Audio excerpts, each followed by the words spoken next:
Good afternoon mga kababayan, magandang hapon mga kababayan.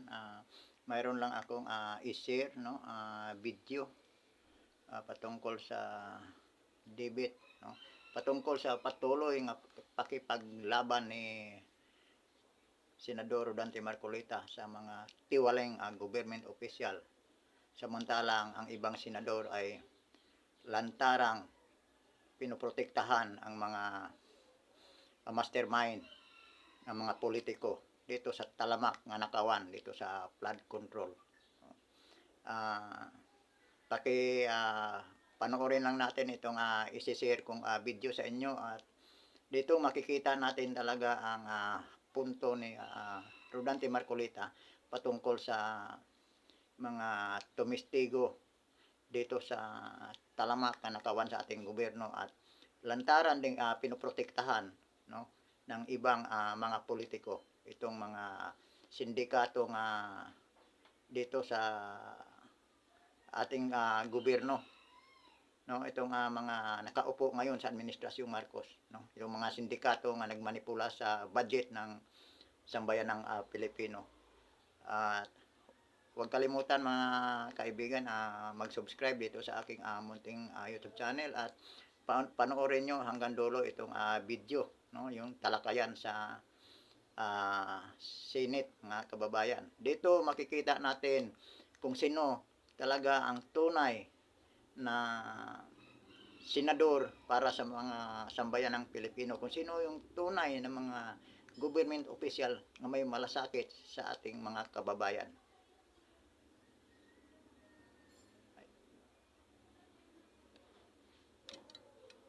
Personal and collective privilege. Mahiya naman kayo.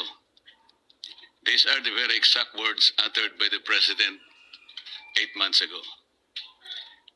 Yes, Mr. President, 8 buwan na mula nang tumambad sa sambayan ng Pilipino at sa buong mundo ang malawakang anomalya at korupsyon sa likod ng mga flood control projects. Pagkatapos ng 8 buwan, natukoy na ba kung sino ang mga walang hiya? Since the first Blue Ribbon hearing last August 19, 2025, the public has watched closely, anticipating the outcome of our inquiries and investigations. The demand for transparency and accountability did not subside. It has only grown louder. Despite the increasing public clamor for transparency and accountability, we are stuck in a maze of indecision and complacency, waiting for a report that has long been overdue. Mr. President, as early as December of last year, the minority submitted its observations, findings, and recommendations based on the initial 6 public hearings of the Blue Ribbon Committee and labeled it a minority report, for lack of a better term. Let me be clear, it was not intended to disrespect the committee nor the Senate as a body. Fully aware of the hearings on the flood control anomalies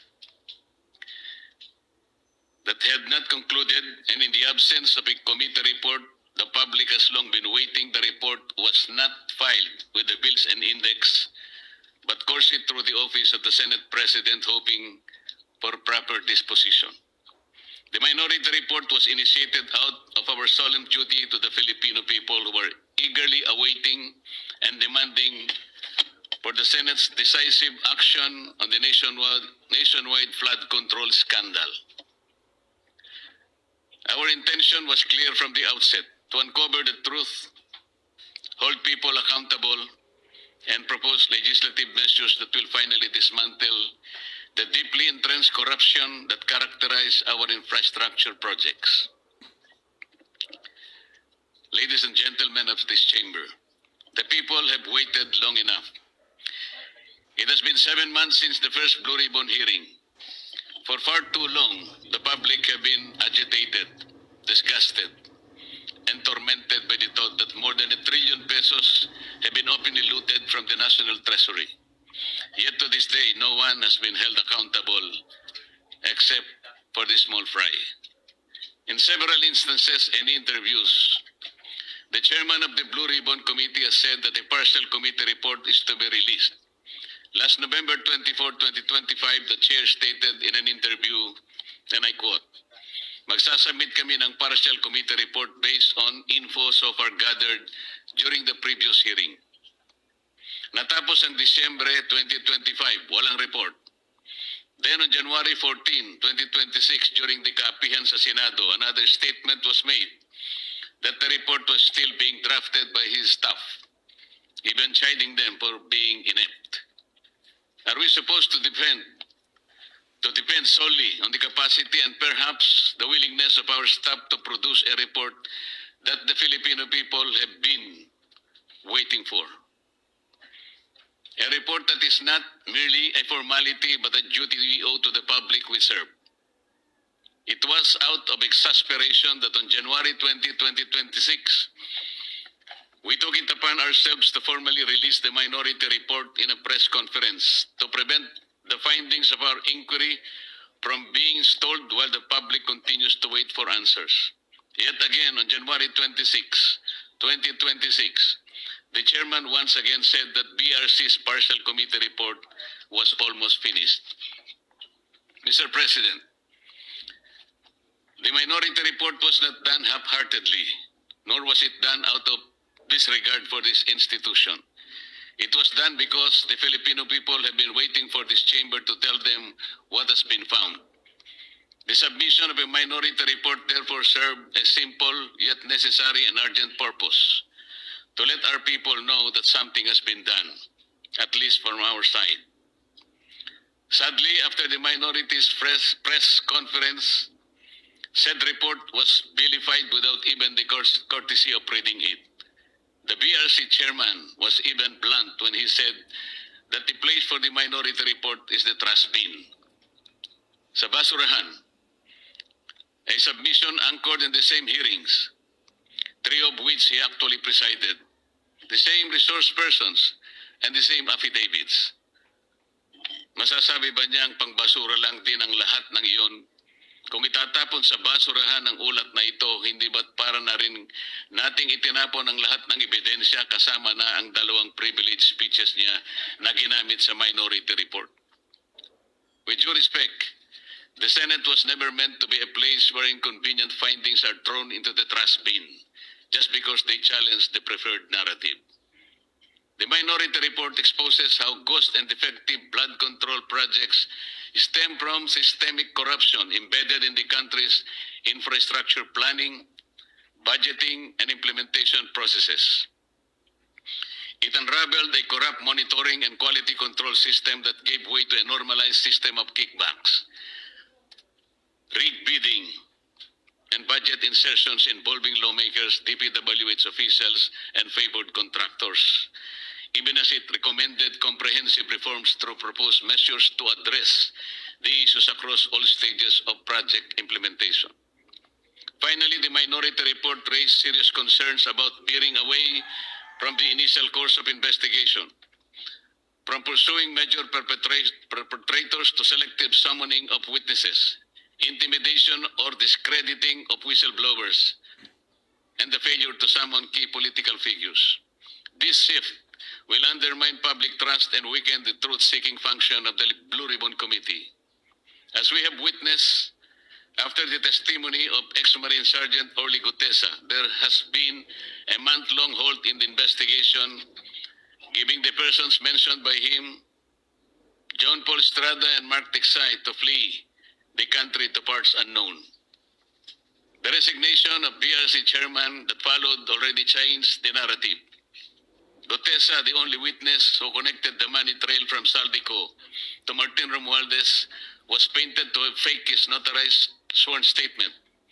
Siya pa ang tinakot kasuhan ng falsification of public documents at perjury.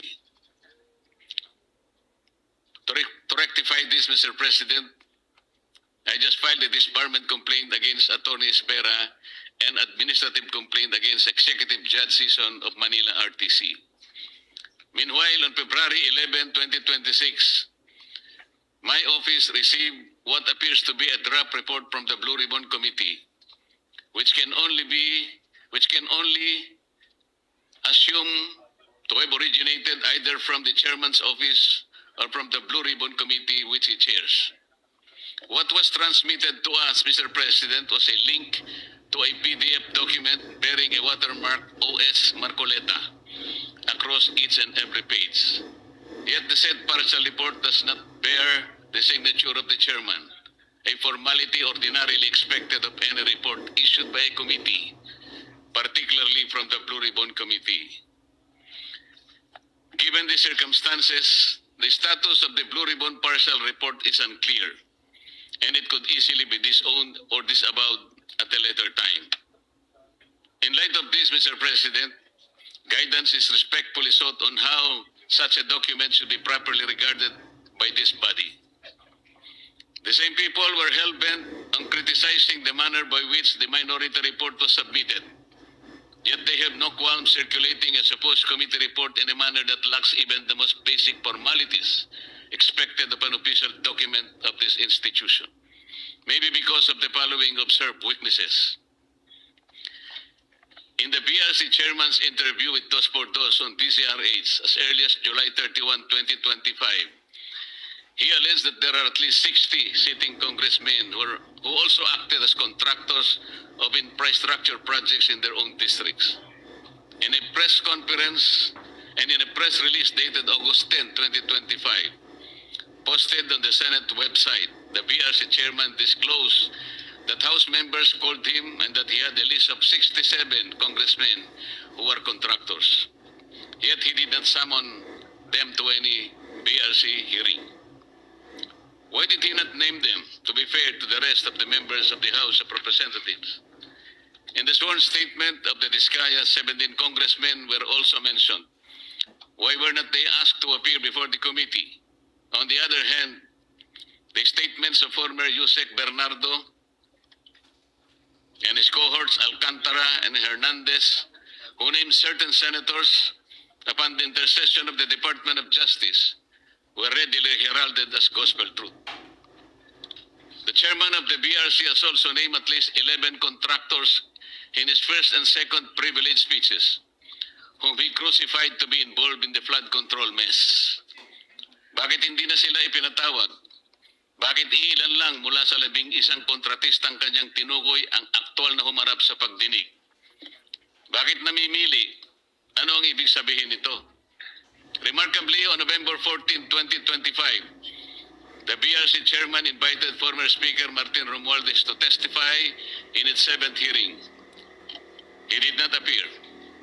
Then on January 22, 2026, as quoted by various media outlets, the chairman said that former Speaker Martin will be invited again. If he wants to attend, he is welcome, but he cannot be forced to come due to interparliamentary courtesy. This doctrine can be challenged in the light of Section 27, Article 2 of the 1987 Constitution, which reads, "The state will maintain honesty and integrity in the public service and take positive and effective measures against graft and corruption." This doctrine, Mr. President, which is not even part of our rules, is not absolute and should not prevail over a clear and categorical mandate of the Constitution.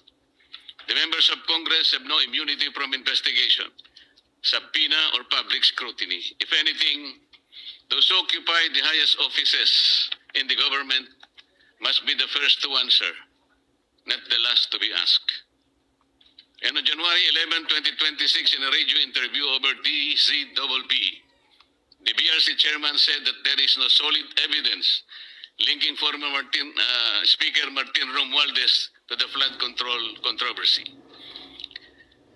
This is deeply troubling not only for what was asserted, but for what was prematurely concluded because the records of the hearings clearly reveal otherwise.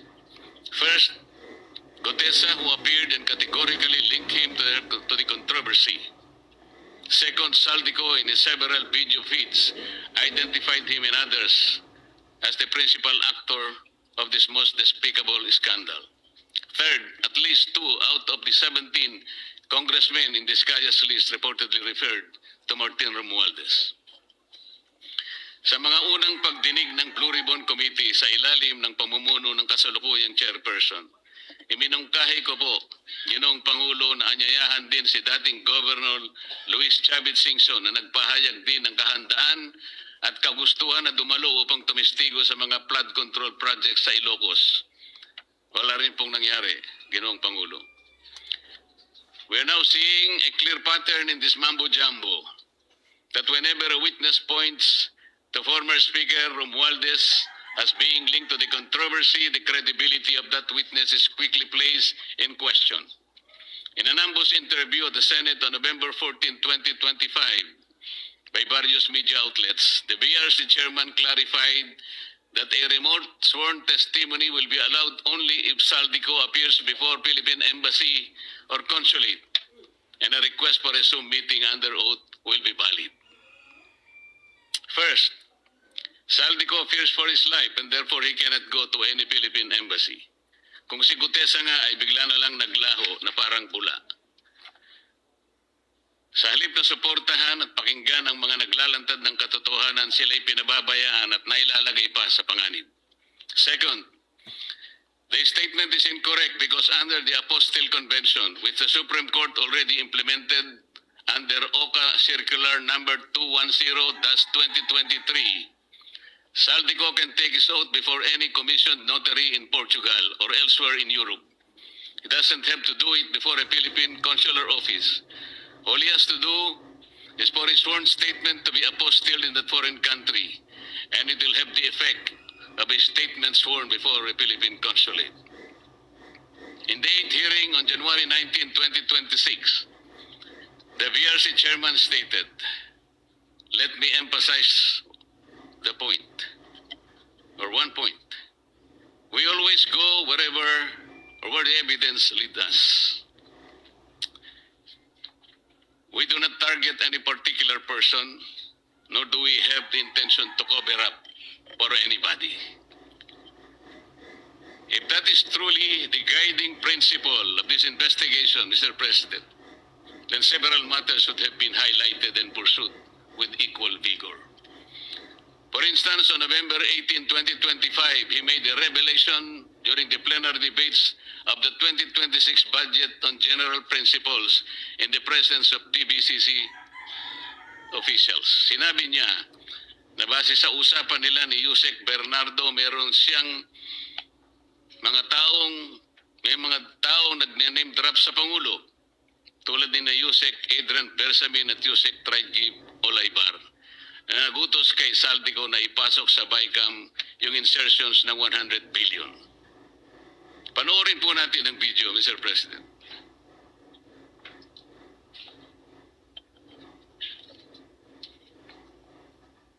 Sabi niya, ang pagkaalam niya, kasama si Yusek Adrian Bersamin. 8 billion pesos, Mr. President, in at least 10 deliveries. The modus that yung arrangement nila is, may tig-isa silang armored van. May armored van si Yusek Olaybar, may armored van siya, magpapark sa basement ng Diamond Hotel, darating yung van driven by Olaybar, and possibly, sabi niya, hindi siya sigurado, and possibly along with Adrian Bersamin. Bakante yung armored van, ipapark, idadrab yung isang van na puno ng pera. Ranging from 800 million hanggang 2 billion. Umabot ng 2 billion only because sometime in March, yung kanyang date na sinasabi from, I think, March hanggang April, yung delivery. Very good nga raw siya, sabi ni Yusek Olaybar, kasi nakakapag-deliver. Ang biggest kasi naipon, because March 11,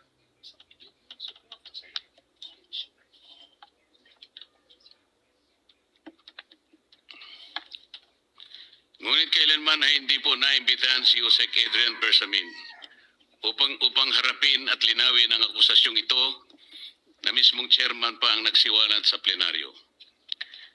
Earlier, on November 14, 2025, in an ambush interview, he already disputed the statement of Saldico about the alleged 100 billion insertions allegedly made by the President in the BICAM. Ang malinaw rito, Mr. President, ay magkakaibang pahayag at pagkakaunawa sa parehong issue. Isang senyales ng kontradiksyon na posibleng pagmamanipula na dapat sana'y malinaw at tapat sa publiko. This becomes particularly concerning in light of the second supplemental affidavit of former DPWH Undersecretary Roberto Bernardo dated November 10, 2025, where he disclosed that he handled 5 billion worth of projects for former DPWH Secretary Manuel Bunuan each year from 2023, 24 to 25 with kickbacks of 15% therefrom. From this kickback, 75% will be shared by Bunuan and Cabral. The 25% goes to Bernardo. Pinayagan din ng chairman ng BRC ang pakikialam ng DOJ sa mga pagdinig, lalo na sa pagpili ng mga gagawing testigo sa ilalim ng Witness Protection Program. Ito ay sa pamamagitan ng sapilitang pagre-require ng restitution na hindi naman hinihingi ng batas. Hindi rin po binigyan ng pansin ang mga naging kaganapan sa number 30 Tamarin Street, South Forbes, na binigyang diin ni Saldico sa isa sa marami niyang video revelations. Sinabi ni Saldico na nag-deliver siya ng 1 billion sa lugar na yon, 200 million noong December 2, 2025 at 800 million noong December 5, 2025. Ayon po kay Saldico, ang paghahatid ng 200 million ay ginamitan ng isang Grandia Elite. Yun namang 800 million ay ginamitan ng dalawang Grandia Elite. Ang mga ito ay tinanggap di umano ni Yusek Jojo Cadiz sakay ng kanyang Toyota Fortuner kasama ang kanyang driver. Ang mga perang ito ay inihatid daw sa bahay ng Pangulo sa Naray Street gamit ang mga nabanggit na mga sasakyan. Ang dami pong dapat inimbitahan upang linawin at maimbestigahan ang bagay na ito. Sa Yusek Jojo Cadiz at ang kanyang driver, ang mga opisyalis ng korporasyon na may-ari raw ng bahay, si Nelson Go na dami raw ni Martin Romualdez sa nasabing korporasyon, ang security agency na bantay sa nasabing lugar upang makuha ang logbook ng pagpasok at paglabas ng mga sasakyan noong December 2 at December 5, 2025, o kaya ang CCTV footages para makilalang ganap ang mga sasakyan at drivers na may dala ng mga sasakyan at sa pagitan ng alas 9 hanggang alas 10 ng umaga. Sa halip, ang tinawag po ay dalawang babae na nagtakip pa ng muka at hindi nagbigay ng sworn statement sa mga miyembro ng BRC. At nung tanungin ko sila, napansin naman po ninyo, Ginoong Pangulo, ang chairman pa ang sumasagot. Given the seriousness of these allegations, one cannot help but ask, why has Yusek Cadiz not yet been invited to testify before the BRC? The public deserves answers, but some key witnesses remain uninvited. In the same second supplemental affidavit of Bernardo, he further alleged that at least 5 cabinet secretaries and several undersecretaries had allocables recorded in what has come to be known as the Cabral files. On December 27, 2025,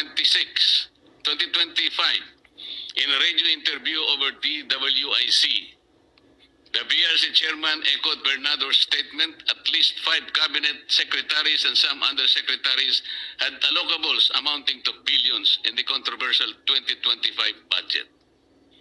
But the only names revealed were former DPWH Secretary Manuel Bunuan and former Executive Secretary Lucas Bersamin. Who are these other unnamed secretaries? And were they the same secretaries referred to by Bernardo in his second supplemental affidavit? We may never know because they were never invited in any of the proceedings, despite the chairman's apparent knowledge of who they were.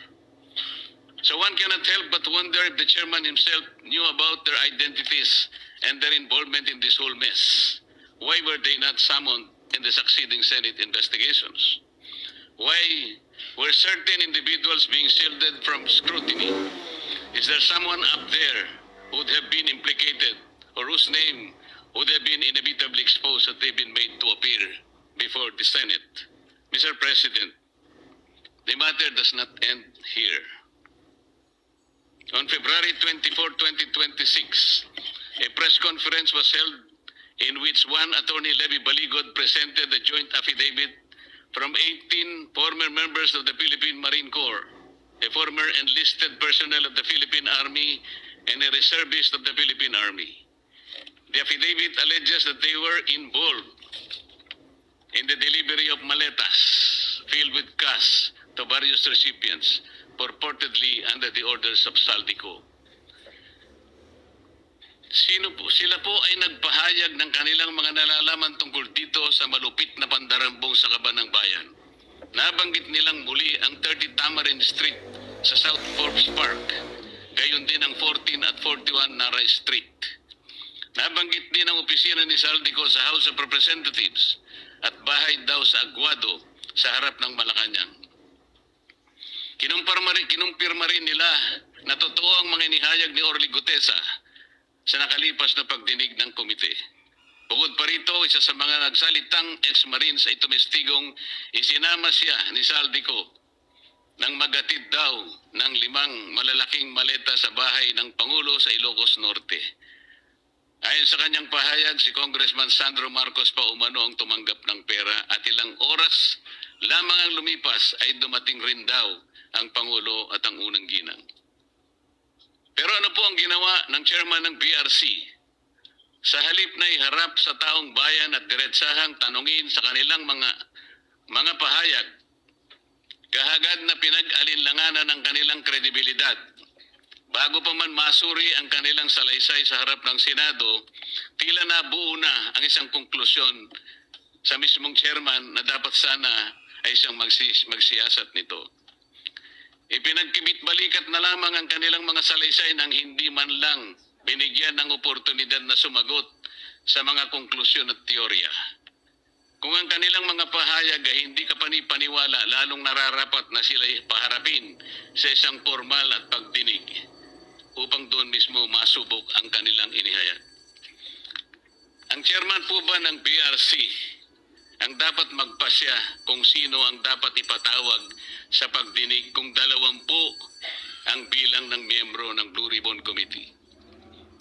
Nakonsulta po bang isa-isa ang mga miyembro ng BRC? Kinausap po ba, halimbawa, si Senador Bam, si Senador Kiko, si Senadora Risa, Senador Gatchalian? Nagkaroon po ba ng caucus? Nagkaroon po ba ng hearing man lang?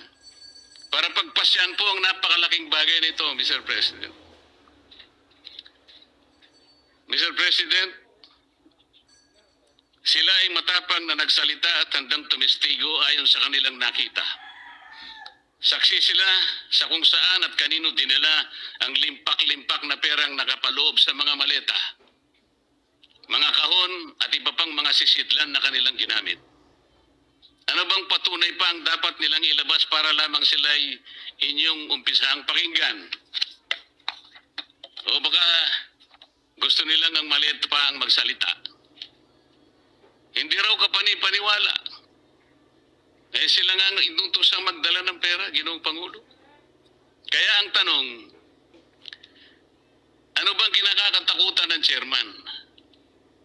Ano na po ba ang nangyari sa pagsunod sa ebidensya?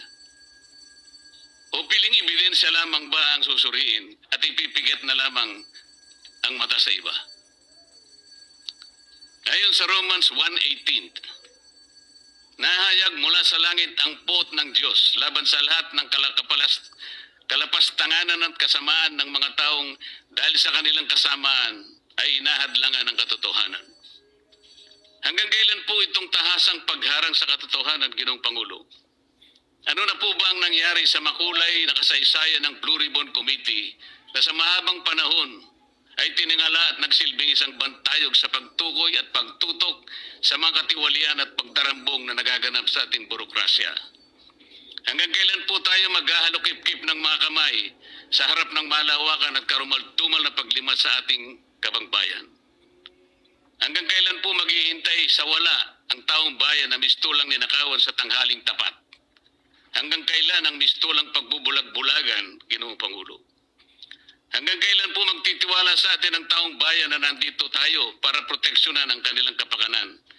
Hanggang kailan po natin sila mapapaniwala na makakagawa pa tayo ng mabuti para sa kanila?